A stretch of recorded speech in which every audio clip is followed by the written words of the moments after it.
টাকার গরু 200 টাকা চামড়া। বলা হয় যে আওয়ামী লীগের সিন্ডিকেট, কিন্তু এখন তো আওয়ামী লীগ সরকার নাই। আমার কথা হচ্ছে এখন সিন্ডিকেটগুলো করতেছে কারা? এখানে বলতেছে 650 700 এরকম, মানে সিন্ডিকেটের হাতে পড়ে গেছে এরকম মনে হইতাছে। কিনা 1050 900 এরকম। এখানে আমরা চামড়া বিক্রি করতে আইছি, আমরা মাঝে জায়গায় চামড়াগুলো নিয়ে আসি। কোন জায়গা থেকে আসছে? আমার জেলা মুন্সিগঞ্জ, থানা গজারিয়া। হ্যাঁ, তো এখানে প্রায় আমি 3 গাড়ি চামড়া আনছি।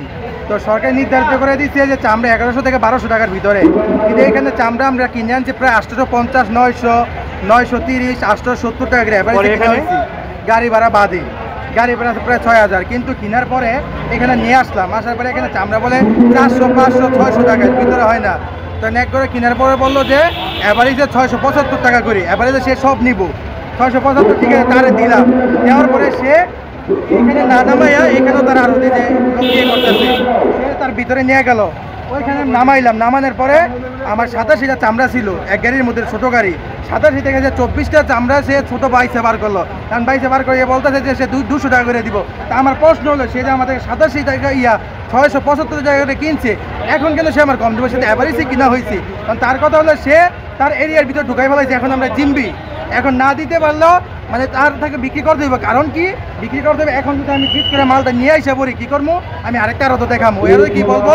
সন্দেহ হয়ে গেছে, আপনি মাল ঘুরাইছেন, এখন মাল পাবেন 400 500 টাকা, কিচ্ছু করার নেই। এখন কম হলে তারা দিতে হবে, কারণ আমরা জিম্বি।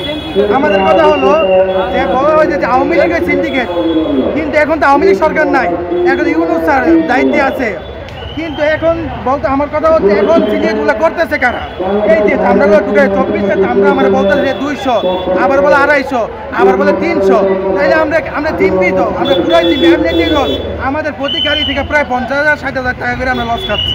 মিডিয়াম সাইজের গরু বেচছি, গরুর চামড়া হ্যাঁ 200 টাকা দিছে। 1 লক্ষ টাকা গরুর দাম, 1 লক্ষ টাকা গরু 200 টাকা দিচ্ছে মাত্র একটা চামড়া।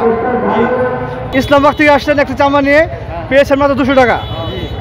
সরকার 1 লাখ টাকার গরু 200 টাকা চামড়া। তাহলে তো আপনার বাইকের যে খরচ, তেল খরচ, আপনার শ্রম, সেটা উঠেছে কি?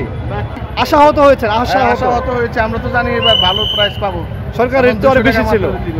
এখানে বলতেছে 650 700 এরকম, মানে সিন্ডিকেটের হাতে পড়ে গেছে এরকম মনে হইতাছে। চিস্তার পরে যে ঘটনাগুলো এগুলো তো আমরা সঠিকভাবে বলতে পারতাছি না কি আসলে কি হচ্ছে। সরকারে কি রেট দিল বা আমরা কি নিয়ে কি হিসাব করে কিনলাম আর বিক্রি করতেছি, আমরা তো আমরা তো ওনাদের ভরসায় আমাদের মালগুলো। যদি এরকম রেট বলে তাহলে তো আপনাদের ভয়ঙ্কর লস। হ্যাঁ অবশ্যই প্রচুর লস। সারাদিন খাটনির পরে সারাদিন খাটনি, আর অবশ্যই তো আপনি একটা চামড়ার ওজন কি বোঝেন তো। আর আমরা তো স্বতন্ত্রভাবে সবসময় এগুলো করি না। আমরা এলাকায় ভিত্তিক যেমন মাদ্রাসাগুলা এইগুলা নিয়ে আসার পরে মনে করেন এই যে হস্তনস্ত হইতেছি, সেই যে গলা ভাঙিয়ে গেছে, হাতের পরিশ্রম প্রচুর ভিতরে দিতেছে। আচ্ছা, আপনার কেনা কত করে? কিনা 1050 900 এরকম। এখানে যে পরিস্থিতি, সার্বিক যে পরিস্থিতি আছে, এই পরিস্থিতিগুলো হচ্ছে সিন্ডিকেট ব্যবসায়ী, বিভিন্ন ব্যবসায়ী আছে, তারা জিম্মি করে, ক্রেতাদেরকে জিম্মি করে একটা দাম বলে, একটা রেট বলে, কিন্তু ওই রেটের নিচে যদি কেউ বিক্রি করতে পারবে না, ওই রেটেই দিতে হবে। দিলে এইভাবে চলে আসতেছে এই পোস্টার বর্তমান পরিস্থিতি।